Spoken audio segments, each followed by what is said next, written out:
We have you on the show because we are all in this fight against addiction. And I think that you offer a unique perspective. I know that you want to help educate the public on the role of the pharmacist and what the public is essentially giving up when they pick up their prescription and then sign away to not be counseled. So I wanted to start with that if we could, and then get into some other questions. Okay, sure.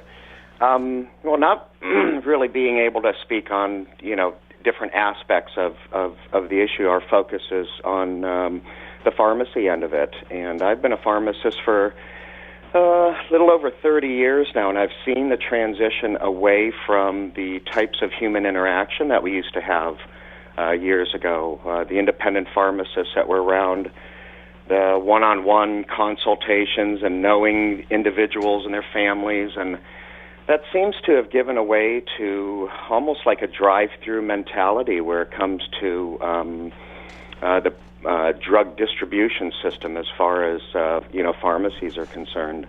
And what we're really asking the public to do is to kind of slow the pace down a little bit so that, they can allow pharmacy to do what it is, really that we're supposed to be doing. And the law, both federal and state law, is fairly clear on the responsibilities of a pharmacist with each and every prescription that is filled.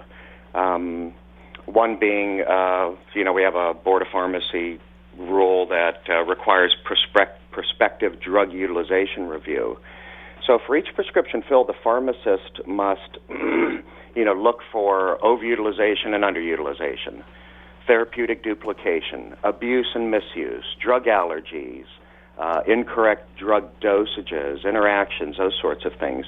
That's on each and every prescription. And it's difficult to do when you're trying to fill 50 prescriptions an hour and, the lines and the insurance cards and the drive-through windows and the distractions. When an individual picks up their prescription, oftentimes they don't realize that the logbook that is slid in front of them to sign when they're checking out is actually waiving their right to the pharmacist counseling them on some of these areas. So, if you assume that pharmacists are in charge of drug distribution and you tie our hands in sorry about the train, they're kind of located right next to one. But, if you tie the hands of the pharmacists and hurry them in such a way that they're not able to do these sorts of functions, then, oftentimes you see kind of what we're seeing now in the community. So do you think that you're on the front line in the battle against prescription drug abuse? Yes. Federal law states that pharmacists have an equal and corresponding responsibility with physicians to ensure that a prescription is for a legitimate medical purpose. This came about in 1990. It was back in 1990 when, this whole drive-through window mindset started happening, and the federal government realized that we weren't doing the type of counseling that we needed to be doing, and we were seeing some impacts from that back then. Well, the federal law, it's called the OBRA 90. OBRA 90 requires three basic functions to occur. One is the drug utilization review, which I had mentioned. Second is that the pharmacist gather up that information while doing drug utilization review and then enter that information under the patient's profile, under their chart. So the pharmacist will go back and they'll type in, I talked to Mrs. Jones, she had a wisdom tooth removed, doctor expects her to be on OxyContin or Vicodin for a few days, and then so then the pharmacist that comes next should be a different pharmacist for that same patient, is they're looking at the same sort of information. So that's patient profiling requirement of OBRA 90. And the third is that the pharmacist or one of the pharmacist staff must must offer the patient to be counseled by the pharmacist. So each and every time an individual picks up a prescription, it is their right to have that pharmacist step away from the counter, come over, make eye contact, go over all their medications, ask what sort of over-the-counter medications they're on, what disease states do they have, is the drug that they're getting appropriate for that disease state. And so, our approach is to try to educate the public, because if the public themselves don't slow this system down, it's very difficult for the pharmacists themselves to do it, because we don't really have the independent pharmacies that we do, where the pharmacist is in charge of making these sorts of decisions. You have the CVS's and Walgreens and Rite Aids of the world that are continuing to push the business model in order to accommodate what it thinks the people want. And what the people seem to want right now is fast service, and everybody's in a hurry, and they want coupons, and they want they want their drugs for free, oftentimes with their prescription cards.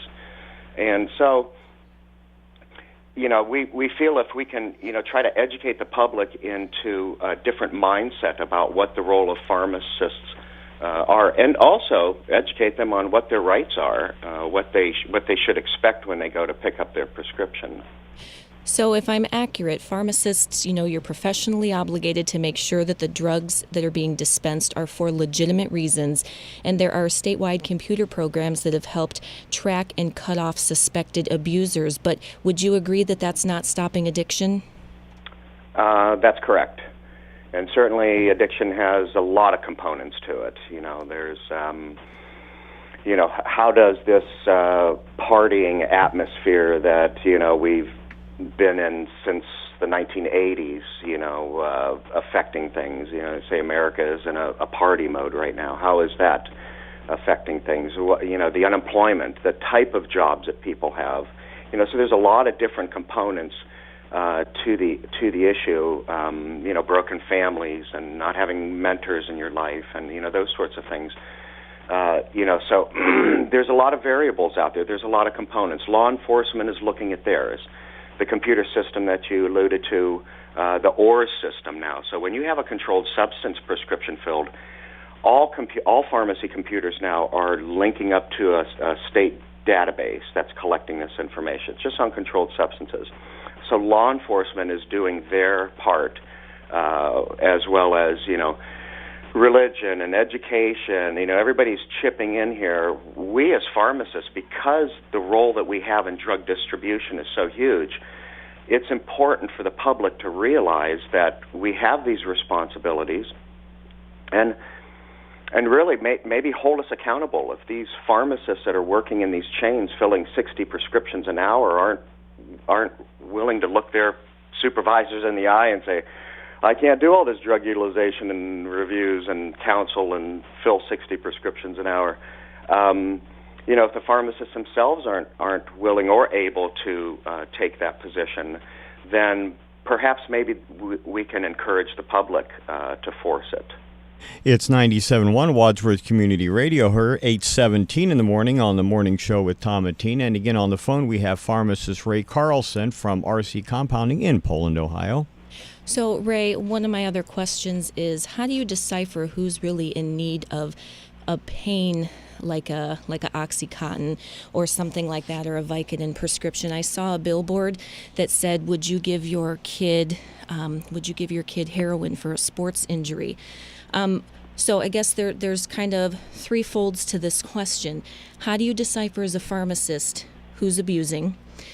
Would you say there are alternatives to managing pain?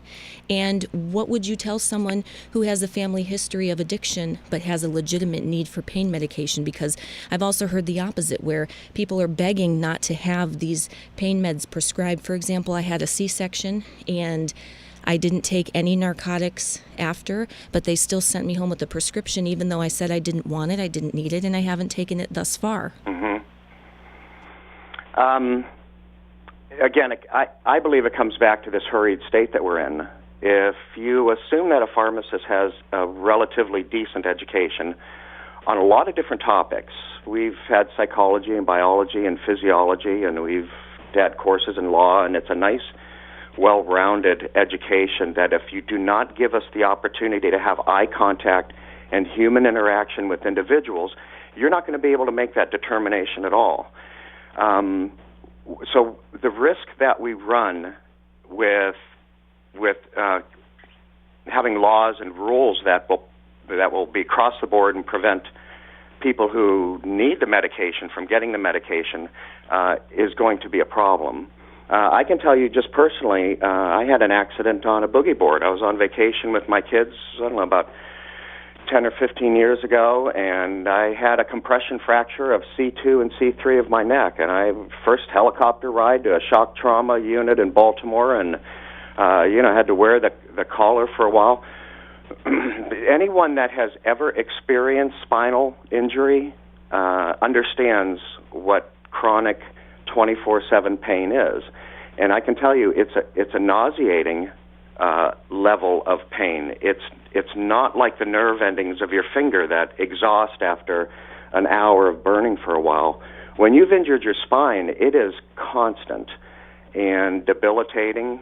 And so, I mean, there are those instances, and I can tell you straight out, had my injury not have healed the way that it did and everything fell back into place very nicely, I would have been an addict. There just was no way that there was going to be any other type of medication or therapy that would have relieved that pain. So we have this segment of the population that is in need of this. If you do not allow the pharmacist the opportunity, the time to actually make that eye contact and have these conversations with these patients, you're not going to be able to make the determination between who actually needs it and who doesn't. Ray, I have a question here. There was one of the, and of course, not just because everything on the internet is true or helpful, but one of the sites that we had, I believe it may have even gone back to the AAA Automobile Association here. There is a site called Roadwise, and what it does is you can enter your medications, anything you're on. I mean, from just from a simple iron supplement or a multivitamin all the way through, and it gives you, any type of interaction. Are these? Is this a good way for people to maybe try and head off and double check things that have been told to them? Yes. The drug utilization review systems that the pharmacies use are based on that same computer system. So you type in a myriad of different drugs, and the program is there to search out what is metabolized how and what might cause a buildup of something else. What becomes difficult is if you enter different disease states or different aspects of a particular individual's life. There's not many ways to account for the many variables that come into play with the anatomy of a particular individual. So if you sit down, and kind of my business model of the pharmacy that I have here in Poland is set on that. I have an office with a dry erase board, and the patients come in, and I can actually draw them a picture of their bladder and why their prostate gland is inflamed and why they're getting up in the middle of the night 3 times this and that, and you can really, through that conversation with the individual, get to the bottom of some of the issues and point out some things that you just would be almost impossible to duplicate with a computer program.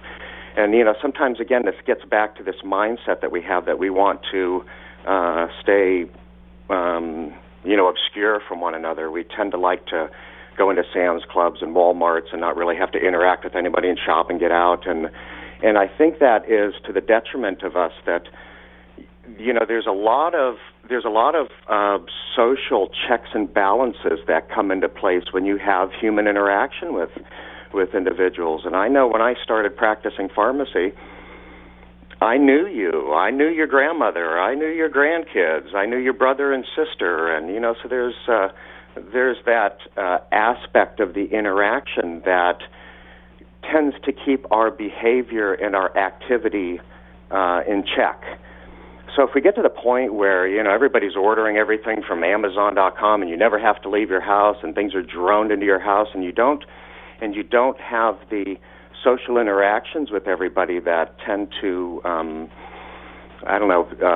kind of keep things in line, I think we run the risk of escalating some of these issues that we're seeing now. I think you've touched on something so important, time. I think that time is of the essence, and I feel like the biggest issue is what you have just been saying. It's why I took my son to a holistic doctor, because I felt like with some of the issues that he had, I wasn't getting the time from the regular pediatrician, because it's kind of like the lunch meat line is how I describe it. You get in, you get out, you get in, you get out, but not everyone is the same. And so I guess I didn't even realize that there was so much at my disposal from a pharmacist when I get a prescription. Yes. And that I shouldn't be afraid to ask them, even if they look pressed for time. Correct. One of the other interesting aspects of my business is I do not take insurance. So the medications that I dispense, most of which are compounded, is cash only. And pharmacy for the past 20 years we have been swamped with collecting information and data and transmitting that to your insurance card, your PBM, and it has really bogged us down. Much of the data that we collect and all the fields that we have to fill out are in order to transmit this claim, which is almost like it's in real time. Pharmacies do not get a label to put on the bottle until it gets okayed by your insurance card. Well, if your group number is wrong, your ID number is wrong, or your plan has changed, or now you're under your wife's plan, and the drug isn't covered, and the reject comes back, and the screen pops up and says, try this, try that. You type in a different drug with a different NDC number, and on and on and on.